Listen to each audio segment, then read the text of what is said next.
David, did you notice that we're going to have a watch party coming up? Are you going to be able to attend Oh, is it I have to attend that watch party? the 2021 Michigan win? Could you have Yes. picked a different game? I sent out a poll, and that's the game that won. I gotta watch. My favorite fan base. Yeah, your favorite fan base. Yeah, whatever. We'll see. We'll see what that fan base is going to be reacting in a few. Once the NCAA is really, Mark. I don't think it's going to come to much. Really. Okay. I wish otherwise, but I don't think the NCAA is going to do much with that.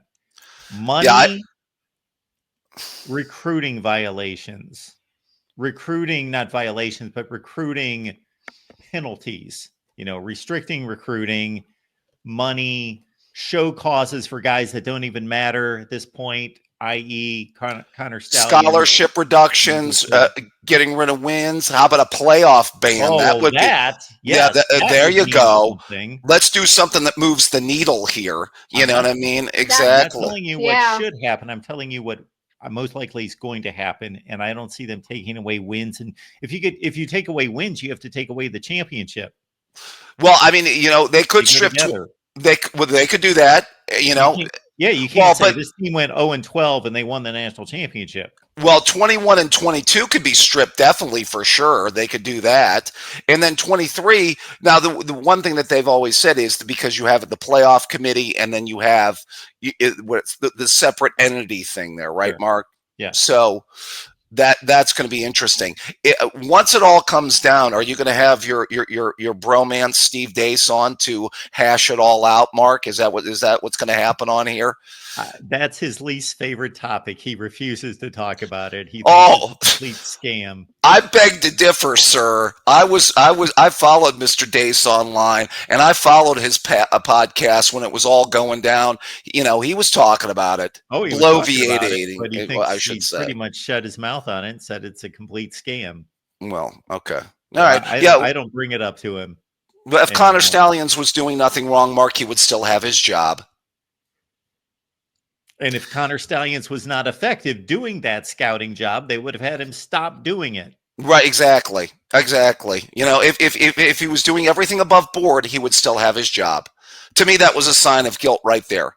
Nobody gets fired for doing something innocent, Mark. Again, I'm going to make the point that if he was ineffective, if this scouting was ineffective, they would have stopped him. You wouldn't waste one of your assistants going out doing this digital scouting in the stands with all these other, freelancers or, stringers out there. If it was if they were coming back with effectual information every week, a head football coach would put a stop to that and say, this does us no good. We're not doing this anymore. Stop it.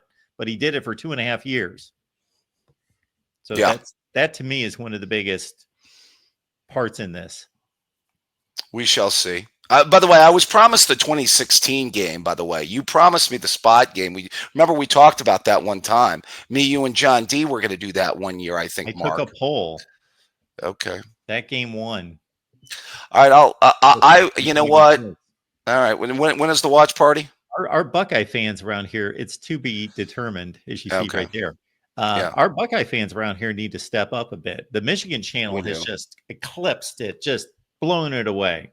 Yeah, that's. I was explaining this today, David. Yeah. That the channel competition between Michigan and Ohio State is the exact opposite of what the Ohio State-Michigan rivalry is.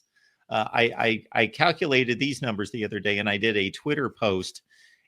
As of 1940, at the outset of World War II, Michigan had 317 wins and Ohio State 149. They had a 168 win lead. Mm-hmm. That is now down to 34. So Ohio State has been better at everything in the world concerning football than Michigan in the last 60 or 70 years. But Michigan had this enormous head start. But with our channels, it's the opposite. We started our Ohio State channel first, had a big lead, and the Michigan fans have come through for me. What can I say? Yep, those leather helmet wins, Mark. They love to count those leather helmet wins. think people were taking the horse and buggies back to the games at that time or something. I don't know. They love to count those wins. Yes. All I right. call them the rugby wins. Yeah. They're Well, basically playing rugby at that point. yeah. When they Hey, really count. Go ahead. nothing wrong with rugby. Brown has the #1 rugby team Yes, in the nothing country. wrong with So, yeah, rugby, with counting rugby. as rugby. Yes. No, rugby is a cool sport. Yes. But so. All right, guys. Well, it was a good show. I will watch for the watch party. I may even come in during the watch party, and unfortunately, but I would have hoped we would have picked a different game. I was hoping for 2016, but I remember, didn't pick the game. well, you remember we did that replay of that Clemson game that one time, and I had to sit through that, Mark. Yes, and people call me biased sometimes, and we're gonna have 2 watch parties, and they've been 2 Ohio State losses. Exactly. And I sat there with 2 Clemson fans after the 19 playoff game, which was a bitter, bitter pill to swallow, by the way. And they were gracious. They were nice. Yeah. Well, speaking of nice people, by the way, it was nice to speak to both of you. By the way, nice appearance on my buddy Juck's show the other day, Mark. I just want to give a shout out. He's a good friend of mine. I went to high school with him, and really? Nice. yeah, he's done a good job with that channel. Absolutely, he's really good at what he does. I was completely unaware, as I typically am, unaware of what's going on out there. Oh, come on, Mark. What? I was completely unaware. Come on, Mark. You're a smart guy. I didn't.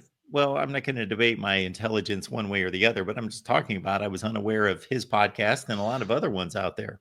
Well, you're smart enough to have me and Leanne on. Absolutely, I am. Well, there you go. All right. Well, put Leanne first in that statement. Well, yes. She livens up the show as always. Yes. Well, thank you. Good you job, guys. here, David. Have a good night. Thanks for coming on. You too.